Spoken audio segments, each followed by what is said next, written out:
word and flow. Morning mind dump with Trie, let's go. Good morning and welcome back to Morning Mind Dump with Trie. This is season 3, where the feelings are very real, thoughts are slightly scrambled, and the coffee is usually pretty cold by the time I finish talking. It's actually cold now, and so let me just finish talking. Today I meant to tell you a story of the day my marriage ended. But I've tried to record this 3 or 4 times, and each time I realize that I'm listening to the story. It's slightly changing every time. The more I realize that the story doesn't really matter anymore. Not in the way that I thought it did. Because honestly, it ended before that night, before the words, before the silence, before I confronted him and he said pretty much nothing, or at least nothing that stayed with me. The one phrase that did stay with me is he said that we were not on the same playing field. And that still kind of baffles me. And I tried to pick it apart for many years, and it again doesn't matter anymore. But what I do remember was that I had a dream the night before. It was strange, it was vivid, it was that kind that sits with you in your chest like fog, and my intuition was whispering. Well, no, it wasn't. It was really yelling at me in the gentlest way possible, telling me something wasn't right. And even though I couldn't quite name it, I felt it. At the time, it wasn't very spiritual, and I did kind of believe in intuition, but not really. Not the way that I do now. Now, if my gut says not to do something, then I listen to it.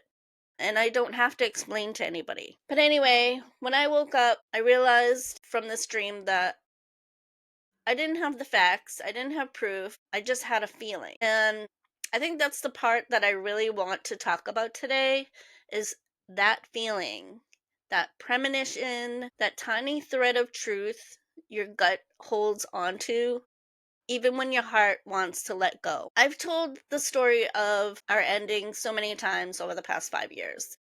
It's been rewritten, edited, softened, but the more I tell it, the more I realize that's not the point. The only piece that really matters now is I knew. I just didn't trust myself enough back then to say it out loud or even believe that it was even enough to go by. So, yeah, the night I confronted him, I don't even remember much of what was actually said. Probably because it didn't even feel like a conversation, and it wasn't, because he just laid there like a deer in headlights. And his quietness was confirmation for me. We didn't need to argue. It was the first time that I ever yelled at him. And he was probably just in shock. I was in shock that this was even unfolding like my dream, right? Maybe that's why I don't mourn anymore in regards to the ending. Because that ending didn't break me. I was already unraveling, honestly, and I needed to.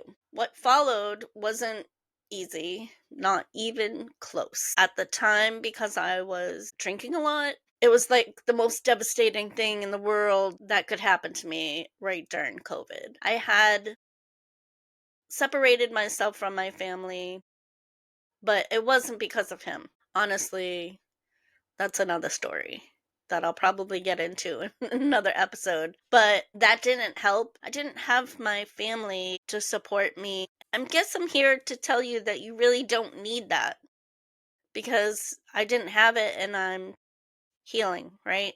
The story is about this. My struggles that I faced after my marriage, they weren't because of him. They were mine. I even told him I was sorry for my part of whatever happened. And then he apologized, and this was just like through text. It was no conversation. He said, "Thank you. I'm sorry too." Probably because he felt like he needed to. I don't know that it was even a genuine thing or not.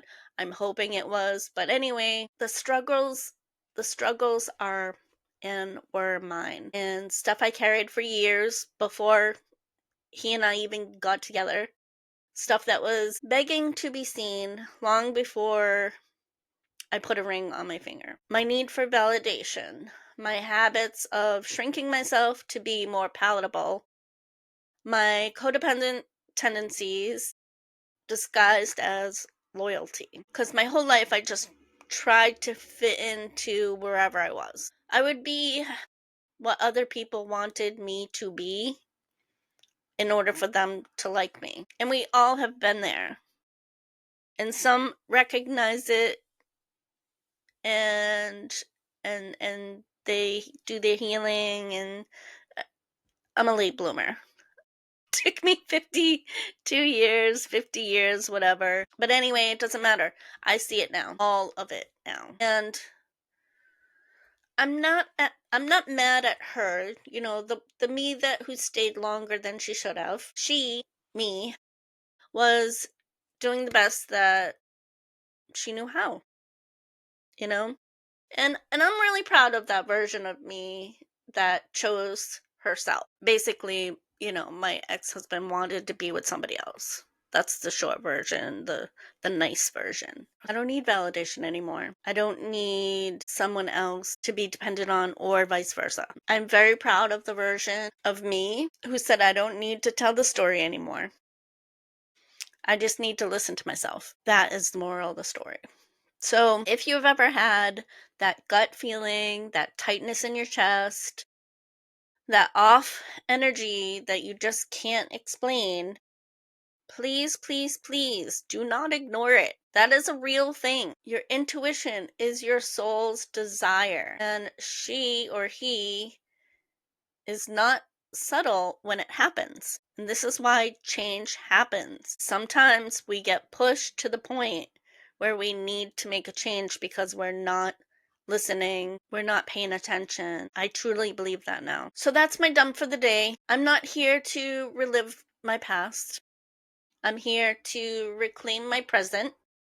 And I hope something in this helped you reflect on your own. If you've got a story of ignoring your gut or finally listening to it, hop on over to the poll and share. I would love to hear from you how your intuition showed up for you. Until next time, hug yourself tight and remember, you've always known. Much love and hugs. Have a great day. Morning mind dump, real and free. Pour a cup and chat with me. Like, share, subscribe, come join the fun. A brand new day has just begun.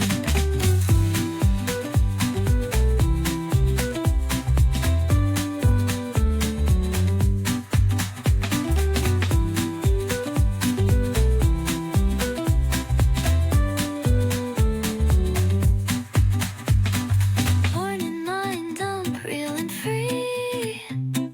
Pour a cup and chat with me. Like, share, subscribe, come join